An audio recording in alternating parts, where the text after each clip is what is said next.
All right, welcome to the Revenge of the Average Joe's Keeper Auction League here. So some things to note about this league because some things are going to look a little different. Some of you may not be familiar with a auction draft. That's because you've never played real fantasy football. You are a coward if you don't do auction drafts. The benefit of an auction draft is everyone has a chance at every player, right? So you can't say, oh, I picked 7th. I didn't have a chance at Christian McCaffrey. I never got an opportunity to pick Ezekiel Elliott. So this person won the league because they went off and I had no way to beat that, right? Not that that's often how fantasy football works. Often we all know fantasy football is going to be determined by some random guy in the waiver wire in week 7. But the other thing to note when you're watching this video is that we do a keeper league. So you can keep a player that was drafted. They have to be drafted.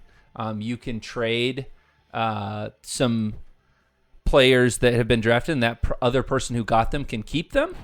You can also trade money. So you'll notice at the beginning of this, Dan has $25 extra when we start this draft. That's because of a trade he did the previous season. And then that's why you see certain players for far less than what their actual value is. Aaron Jones comes to mind, and Antonio Gibson being for $6 could be confusing to people. So that's what the dollar amount is. Typically, you start with a $200 budget. Like I said, you'll see some teams who have a little less, some teams who have a little more. With that keeper format, don't want to confuse it. All right, without any further ado, I wanted to get into my own draft strategy here. I was a little bit in a tough spot because I had no really good keepers here. So I started with 200, but I didn't have – the way to look at it is that you get value. So Alex, someone in our draft, he had Gibson for $6. Gibson's value, for the most part, was anywhere from high 30s to low 40s, which is obviously a really tough thing to. He has $30 extra to spend. Right. Is the effective way to look at that. So I tried to be very thrifty here. I wanted Calvin Ridley. I think Calvin Ridley has a high chance to be the highest scoring wide receiver in fantasy. Yeah. And so that was the guy I went into the draft that I said, I'm going to get Calvin Ridley. And fortunately, I was able to get him at not too bad of a premium, in my opinion. And then I paired him with Matt Ryan. That's another advice that I would give to you, is that people overvalue quarterbacks in these leagues. Unless you are in a 2-quarterback league, quarterbacks aren't as valuable as you would think they are. Matt Ryan, for example, is scheduled to score me just a little bit over 22.2 points, and Jameis Winston is scheduled to score me just over 23 points. So obviously, if you have a quarterback that scores 30 points in a league, you're going to say, wow, they had a really good week. That means that I'm not losing a ton of value there, and I'm gaining a lot of depth. Something that we talk about in fantasy football. So even if you are in an auction, if you are in a snake-style draft, people are going to make the mistake spending too much money on Mahomes or taking Mahomes too early. Same thing with Josh Allen, all of that kind of stuff. They're going to do that. You'll see in this that Ryan got Mahomes, and the reason he wanted to do that is he has him paired with Travis Kelce. So he said, hey, I'm going to get the number one quarterback. I'm going to get the number one tight end. And Kelce would honestly be up there as far as number one wide receiver. And so Ryan used his capital here that he had from Aaron Jones, in which he had about $30 extra to play with, so he can overspend on a Patrick Mahomes, maybe a little more than he wanted to here, which made drafting against him a little bit difficult. Right. So the other thing that I wanted to highlight here is that this is a PPR league, and it's a full point for a PPR. So don't necessarily take the value. You can see that this league, we went pretty heavy on receiving running backs. And then receivers are a little bit more valuable. So with that, that's kind of explains why that is the way it is. So make sure to check your league settings. If you're coming into a work league, anything like that, make sure you want to know, is it no PPR? Is it half PPR? Is it full PPR? No PPR, I don't know many leagues that are like that, but in that case, running backs become insanely valuable compared to this. The other pick that I wanted to highlight here that may look a little bit interesting is that I picked up Mike Davis from the Falcons. And this is someone who the Falcons are typically a very good running team now that they have Arthur Smith, and there's literally no one who's going to compete with him. This is where fantasy leagues are often won and lost, is it's not with the flashy names that everyone knows. As a matter of fact, a lot of times flashy names lose people to the league. There are going to be someone in your league who overpays for Odell Beckham and leaves you with the opportunity to take Mike Davis.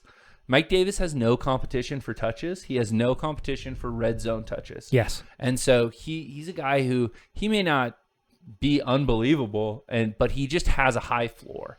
And so for your running back two, for your depth pieces, you want to kind of look at that. For those of you who are in keeper leagues, near the end there, it can be really important, those players that you spend $1 on. Because obviously I'm taking flyers, but if one of them works out, the next year I get to keep them for $6. And now if they are valued at 30 or 40, I have all of that value inherently in my team. So that's kind of what I was thinking here in my draft. Dietz, anything that you want to add to kind of what your strategy was with your team or kind of your thought process? Yeah, just wanted to point out, Kyle, I think you described the difference between a snake draft and an auction draft. It's easy to learn, difficult to master, right? If you're a stock guy or an investor, I think these are so much more fun because you are buying value. Now, some things that I did on this league, I thought Dak Prescott with his injury last year, way undervalued. Kyle, you make a great point with quarterbacks. Definitely not worth spending more than, I don't know, $5 to $10 on. Dak Prescott, I got for $3. I love that value there. I think he's going to be one of the top 5 quarterbacks in the league, and I paid an extra 15 to 20%. Was on record-setting pace before he got hurt. Right, exactly. Yep. I think you made a great point with Ryan. I loved his strategy. He really built himself around a successful system. So Patrick Mahomes, he utilizes all those different players. I think he's going to have a very consistent team, which is really tough to identify in a fantasy league.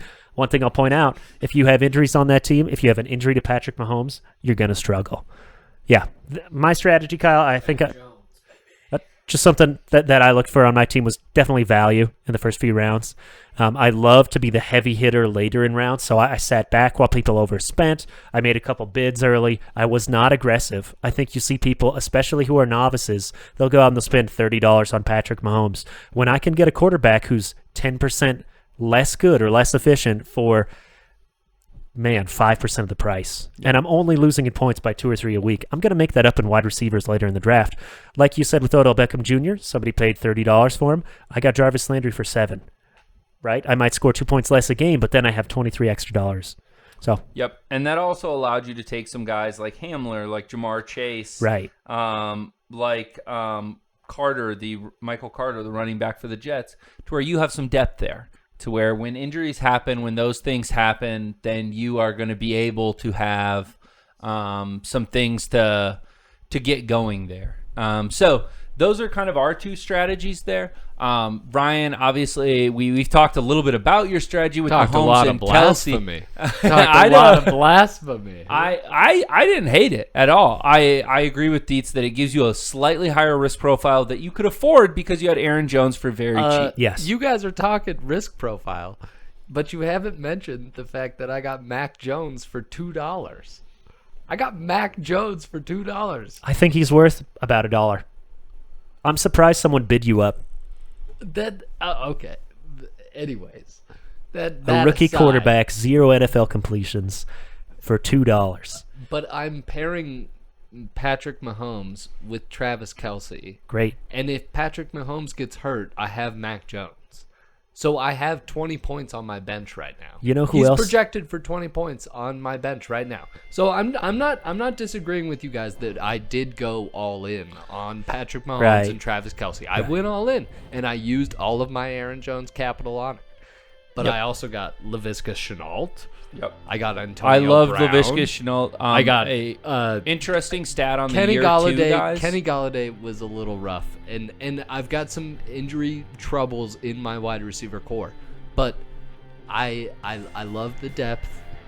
The running back is where I worry, but I think real quick, I wanted to finish out. I wanted to a lot of people, maybe if you're new to fantasy, the term handcuff gets thrown around a lot. Yes. And you did this, Ryan, and you did this pretty masterfully. Once again, I think you used a little bit of your capital on A.J. Dillon, someone who I think a lot of people in our league wanted. Because obviously you're probably going to be pretty successful in that Packers offense. You're going to get a lot of red zone touches. So if Aaron Jones goes down, all of a sudden A.J. Dillon gets really valuable. Talk to us about what a handcuff means and kind of what was your thought as far as protecting yourself in one of your, not that you've invested money into it, but obviously that's where a lot of your value is. And he's a really highly rated player. So kind of protecting your investment there. What does a handcuff mean and kind of why did you go for that? Yeah, so the handcuff is essentially, especially at the running back position, you want the backup of the guy that's the crux of your offense. Because if Ezekiel Elliott goes down, you want the backup. If J.K. Dobbins goes down, you want the backup. So I had to spend a lot more than I thought I was going to have to spend to handicap that or to handcuff that, but it's worth it in the end if you can afford it. And fortunately, I still had some of that capital from and absolutely. Aaron And Jones if you're in a left over. snake draft and you're looking in the if later you're rounds, in a snake draft, you don't have an excuse. then you have if he's still available and you have a choice between taking a chance on Jamar Chase versus an A.J. Dillon, then you want to spend that money on A.J. Dillon to try to protect your team. Even though Jamar Chase might have slightly higher upside there, you want to try to protect your floor with your team. So hopefully this helps you if you're doing a last-minute fantasy football draft here, and kind of gives you some insight into what we were doing in this draft and what we were thinking. So thank you so much for watching on our YouTube. We'll keep coming on this channel with the Deets Teaches, some stuff to help you as a gambler, and we look forward to continuing to make these throughout the NFL season. So just please click the subscribe button, and then also you can listen to the podcast, Revenge of the Average Joes. Thank you so much for joining us.